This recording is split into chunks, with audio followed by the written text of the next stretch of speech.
You know that feeling, right? When the sun finally comes out, hits your skin, and suddenly everything just feels better, a little lighter. And then, on the flip side, you've got the dead of winter. The days are short, it's gray outside, and it can feel like you're carrying this extra weight around. Well, it turns out that's not just a feeling, it's deep biology. Let's get into it. What we're going to do is unravel this incredible ancient story of why our brains are so hardwired to the sun. And I mean ancient. We're talking billions of years in the making. And at the absolute center of this whole mystery is a chemical you've definitely heard of, serotonin.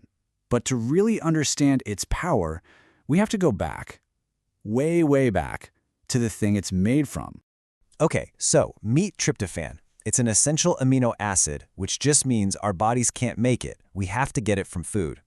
But the really cool part is its core structure, something called an indole ring. It has this very special talent, a kind of superpower, really.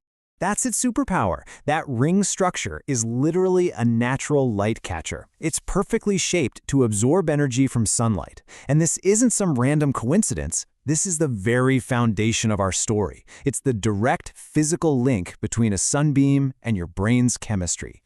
So a light-catching molecule. Cool. But how in the world did that become the key to how we feel? Well, to answer that, we have to rewind the clock all the way back to the very dawn of life on Earth. We are talking about a 3 billion-year journey. You see, tryptophan-based chemicals were hanging around in the earliest single-celled organisms, but the real game changer happened about 2.5 billion years ago when photosynthesis showed up. Suddenly, the atmosphere was flooded with this brand new, really potent and, frankly, dangerous gas, oxygen. So early life had to figure out what to do with all this reactive oxygen. And the solution was, well, it was genius.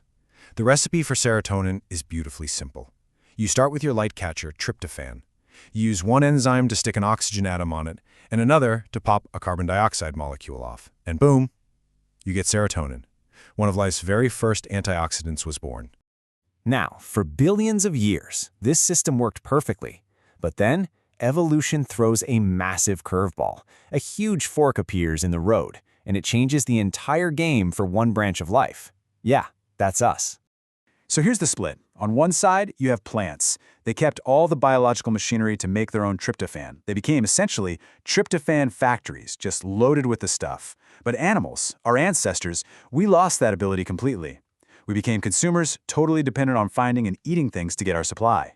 And this one change had these huge cascading consequences. As the neuroscientist Azmitia says, it forced a whole new way of life. Animals had to develop muscles and nerves to go out and find tryptophan. We had to develop lungs to breathe oxygen.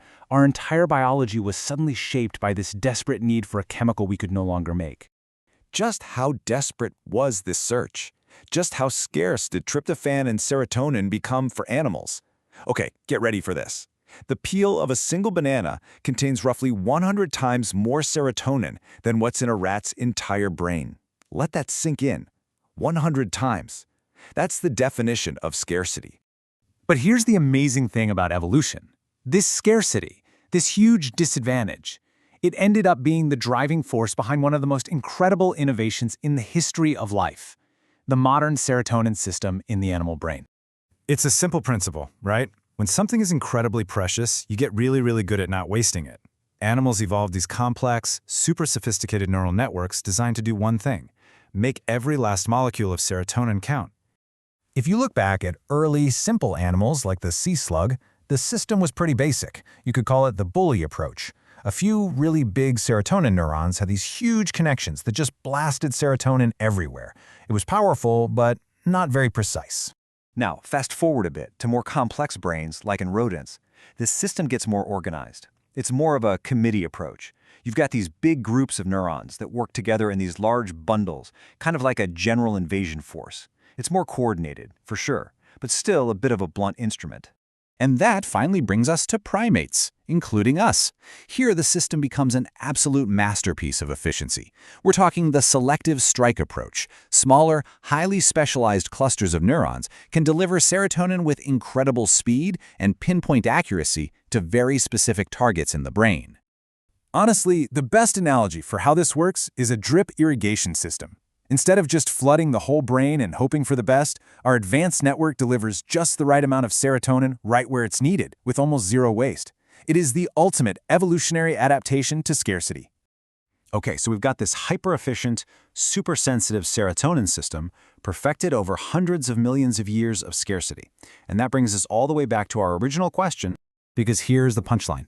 Even after all that time, after all that complex evolution, our finely tuned system is still deeply connected to its origins. It's still sensitive to that ancient trigger that started this whole story, light. The production of serotonin in our brain is still directly influenced by the amount of bright sunlight we see. And this isn't just a nice story. There is cold, hard data to prove it. Check out this chart. For people with seasonal affective disorder, or SAD, studies show that bright light therapy provides a marked improvement that is basically identical to a leading antidepressant medication. Just light is as powerful as a drug. That shows you just how potent this ancient biological link still is. So, to wrap it all up, that good feeling on a sunny day is not an accident. It's the result of an ancient chemical pathway that starts with a light-catching molecule. When our animal ancestors lost the ability to make that molecule, it created scarcity, which forced the evolution of the hyper-efficient, light-sensitive system we have in our brains today. A system so sensitive that simply giving it its original fuel, bright light, can have profound therapeutic effects. And that leaves us with one final, pretty important question to think about.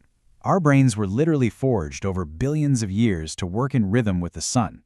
So as we spend more and more of our lives indoors, under artificial light, what does that mean for the long-term health of our own minds? It's something to think about the next time you step outside into the sun.